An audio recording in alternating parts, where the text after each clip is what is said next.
Somos parte de esta comunidad logística. Somos lo que siempre nos propusimos. Hemos logrado llegar a donde nadie ha llegado. Somos el punto de acceso, un sistema informativo, una plataforma donde los acontecimientos se develan y la comunicación tiene apertura. Somos la voz del comercio exterior. Tiempo logístico. Tiempo logístico.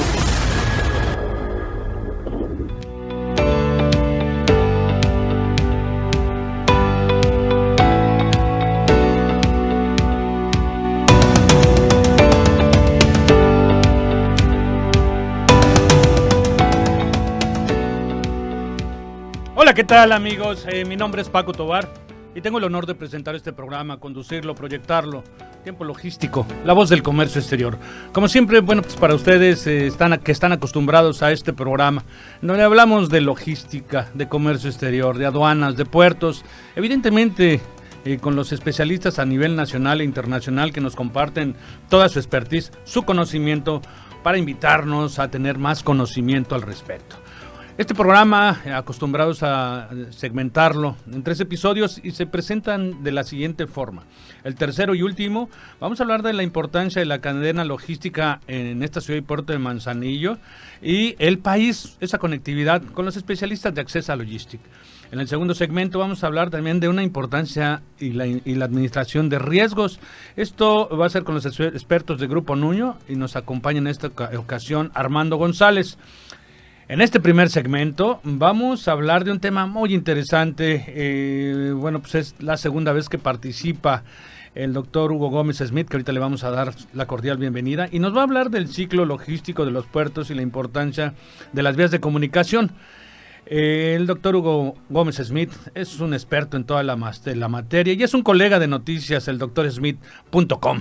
A quien ya lo tenemos conectado y le damos la más cordial bienvenida al doctor Hugo Gómez Smith. Amigo, bienvenido a Tiempo Logístico. ¿Cómo estás, Paco? Muy buenas tardes. Gusto en saludarte a ti y a tu público de allá del puerto de Manzanillo. Gusto estar por segunda vez en tu programa. La vez pasada estuvimos ahí cuando presentamos nuestro libro La Economía Azul, el nuevo rumbo de la industria marítima ante el cambio climático. Muy buenas tardes. Un libro muy interesante, por cierto, y felicidades por él. Y bueno, pues recientemente nos encontramos otra vez en un evento y evidentemente no perdí la oportunidad para volverte a invitar y platicar de temas que dominas a la perfección y que bueno, pues evidentemente también podemos trasladar a todos aquellos que tú tienes en el doctorsmith.com, que ya le eché un análisis, está bien interesante, mi querido amigo. Felicidades de verdad por tus múltiples ocupaciones y te mantienes entretenido con todo este tema. Felicidades. Oye, pues es que todo el tema logístico y el tema de la industria marítima da mucho de qué hablar y luego lamentablemente no hay mucha gente que escriba y que hable sobre el tema. Yo te felicito a ti, porque realmente son espacios que realmente son educativos para la sociedad y para la gente que está en el medio, porque hay mucha falta de conocimiento en las universidades. Ahí lamentablemente tienen un área de oportunidad y tienen un hueco bastante importante que no se ha logrado cubrir al 100%. Entonces sí te felicito, Paco, por este enorme esfuerzo. Pues muchas gracias, pero en realidad se lo debemos a todos ustedes con tanto conocimiento. Y bueno, vamos a entrar a la materia porque en realidad tenemos poco tiempo para hablar del ciclo logístico de los puertos y la importancia de las vías de comunicación. ¿Cómo podemos aterrizar este tema, amigo? Mira, es que el tema en sí, el ciclo logístico en el puerto forma parte de la gran estrategia para llevar 2 mercancías de origen a destino o viceversa, para poder llevar a cabo todas las operaciones. Pero se habla de ciclo logístico en el puerto porque los costos mayores recaen ahí precisamente. Una transacción logística, el 70% de los costos recae casi en el tema marítimo.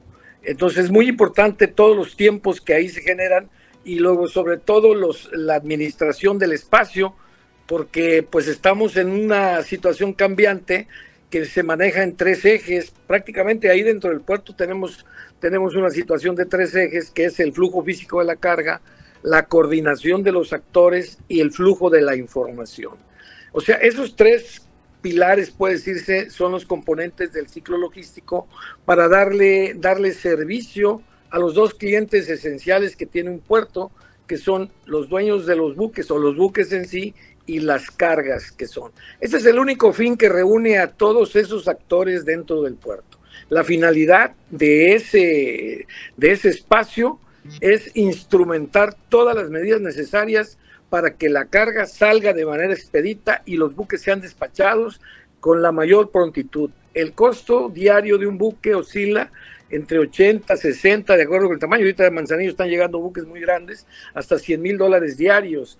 Luego entonces esto se vuelve vital, los tiempos, realmente se trabaja en tiempos que son cronometrados por minuto dentro de los puertos. Las salidas y las entradas y todo esto cronometran por minuto, se tiene que contabilizar. Y ahí son muy necesarios los indicadores del desempeño de las terminales y de cada una de las autoridades, los indicadores de tiempo para prestar un servicio. Pero ahí es donde chocamos, porque luego lamentablemente algunos se desfasan y es donde vienen las demoras. Quiero decirte algo importante. Doctor, perdóname por interrumpirte para ampliar un poquito la idea Dime. de lo que nos estás platicando y nos estás comentando. ¿Qué es lo que tú sugieres o qué analizas en cuanto a que todos los actores de una ciudad portuaria, de un puerto, tengan que estar? Es que dices que todo tiene que ser... su logística tiene que ser medida por minutos, ¿no? Bueno, yo considero que hasta antes podría ser.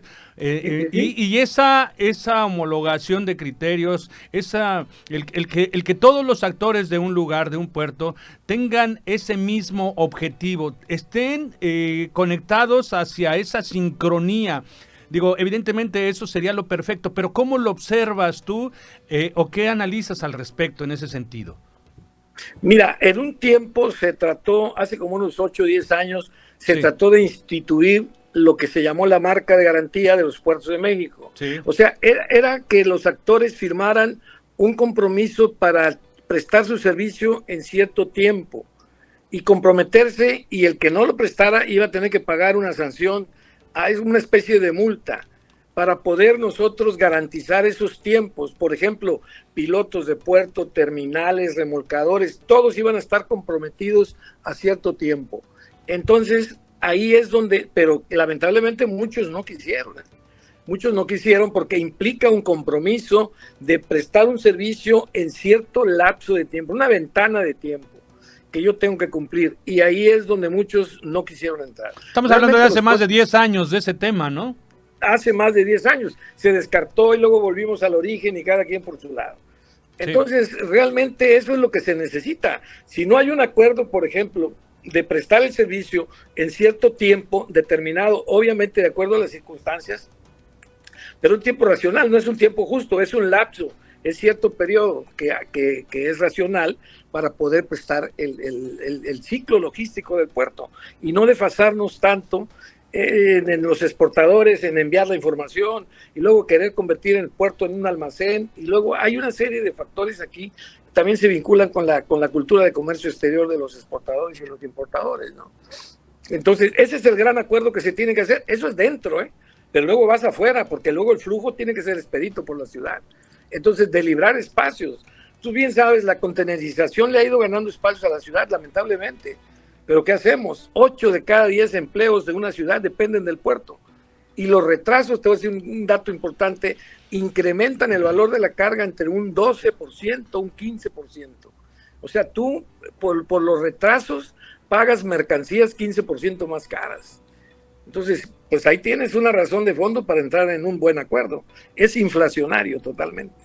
Sí, a mí me queda claro que el tema, y yo lo he dicho en repetidas ocasiones, que en todos los lugares logísticos, los centros logísticos, los puertos, en donde hay aduanas, tienen que, todos los empresarios y todas las autoridades tienen que verse como un solo ente, como para poder jalar parejo y puedan tener éxito. En esta actualidad tenemos que observarlo bajo esa tesitura para poder tener pues una proyección clara de saber lo que va a pasar en un futuro inmediato, mediano o a largo plazo, para poder tener una planeación en conjunto y tomar decisiones que hagan bien a una zona, a un solo ente, y de esa manera, pues bueno, vaya, pues por supuesto no tener la problemática que se tienen en diversas ciudades de este país. Pues fíjate, al respecto hay el índice logístico que tiene el Banco Mundial. Sí. México ocupa el lugar 56 por ahí. Vaya. Del índice logístico en materia. Se califica del 1 al 5 y se califica aduanas, trazabilidad de la carga, velocidad de tránsito por el puerto. Hay muchas cosas que se califican. El país más avanzado en ese tema se califica del 1 al 5, tiene 4.30, que es Singapur. Singapur tiene 4. México tiene 2.96, Brasil 3.20, Chile nos gana con 3.0, algo así. Entonces, no te creas que esto está en un radar, Sí, está en un radar, y aduanas y todo eso está calificado, y nosotros estamos en el lugar 56. Y tendríamos que estar, dar... doctor, yo considero que en ese sentido lo que estás hablando es bien interesante, un dato muy importante, pero creo que deberíamos estar ahí en el radar de los del top 10, porque pues tenemos una frontera norte en donde es de mayor actividad comercial del mundo. Entonces, en ese sentido, y bueno, y con tanto mar del litoral pacífico y del Golfo de México, evidentemente tendríamos que tener un rango pues más atractivo.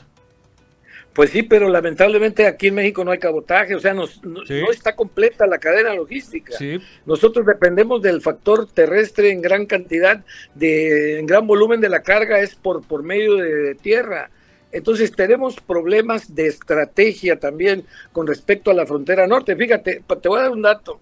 Los puertos de Altamira y Tampico tienen décadas que no pueden pasar del 1,000,000 de teos o llevar a un nivel aceptable, porque todos los puertos americanos les quitan la carga.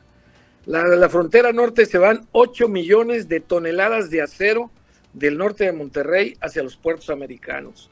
¿Por qué? Bueno, pues por el mismo problema de que no tenemos una estrategia logística nacional para hacerle frente a eso. Entonces, aquí nosotros tenemos, con esta nueva redefinición de las cadenas de abasto que va a haber con ese famoso nearshoring, tenemos que rediseñar muchos aspectos estratégicos del país para la logística. Pero todos nos llevan la mayor parte hacia el tránsito terrestre, pero porque no se puede desarrollar el cabotaje aquí en el país. Hay muchas cuestiones. La ley de puertos tiene 30 años, está cumpliendo 30 años ahorita en el 2023. Y entonces eso dificulta, tenemos que avanzar del esquema del Landlord Port, que es el esquema actual de puerto de arrendamiento, al Landlord Port avanzado. ¿Por qué es esto? Bueno, pues para que te permita hacer inversiones en la ciudad que liberen muchos aspectos logísticos. Entonces, ahí tenemos una limitante. Están en eso ahorita, recopilando información para la reforma de la ley de puertos, pero pues yo no sé cómo se esté haciendo, la verdad. Vaya, bueno, pues hay muchos temas que van a quedar en el tintero, porque 15 minutos con una personalidad como tú, de verdad que son pues muy pocos como para poder apreciar todo el conocimiento. Eso me incita, por favor, a decirte y comprometerte aquí en el público a que participes más seguido con nosotros y nos puedas dar estos datos tan importantes para que podamos tener pues una proyección, más bien una idea de lo que tenemos que generar en conjunto todos, para poder estar apuntalando hacia un mismo rumbo y presionar las circunstancias que se necesitan para favorecer la logística y evidentemente la conectividad, toda la conectividad terrestre, que es la otra parte, ¿no? Porque bueno, pues el puerto, los puertos marítimos son uno logístico en donde se conectan dos transportes, y si no lo vemos bajo esa fórmula, pues nos vamos a meter en complicaciones en la tierra. Entonces, en el mar, bueno, pues hay una cosa, llegan al puerto y es solamente la conectividad del transporte marítimo con el terrestre para poder desalojar las mercancías sin verlo como un almacén. Y creo que todos esos datos que nos puedas compartir en un futuro, te lo vamos a agradecer mucho, doctor. No, pues cuenta conmigo cuando guste, yo estoy a la orden. Bien, sabes que a mí me apasiona es mi otra pasión, el tema noticioso y la academia. Yo tengo 25 años, ya como 7 años escribiendo para el Club de Periodistas de México, para su revista, y quincenalmente publico reportajes de temas relacionados con el medio marítimo. Pues ahí te los estaré mandando. A ver, con mucho gusto. Con mucho gusto para estar participando aquí con periodicidad y poder tener ese agasajo de conocimiento que nos puedas dar en el sentido logístico, el comercio exterior y todo el gremio marítimo. Muchísimas gracias. Cuenta conmigo, porque ya sabes, cuando gustes cualquier tema en lo particular lo platicamos y yo estoy contigo ahí en tu programa. Te mando un abrazo y espero pronto verte por allá por tu ciudad natal para ver qué platicamos de todo este tema. Nos vamos a pasar un fin de semana platicando de puros temas logísticos. Te mando un abrazo. Órale, cuenta conmigo, Bueno, un abrazo, Paco. Estamos en contacto. Gracias. Vamos a un corte, amigos, por favor no le cambie, que vamos a ver un tema también muy interesante, la importancia de la administración de los riesgos con los expertos de Grupo Nuño. Vamos al corte, no le cambie, está usted en Tiempo Logístico. Regresamos. Somos la voz del comercio exterior. Tiempo Logístico. Tiempo Logístico. Permanece con nosotros.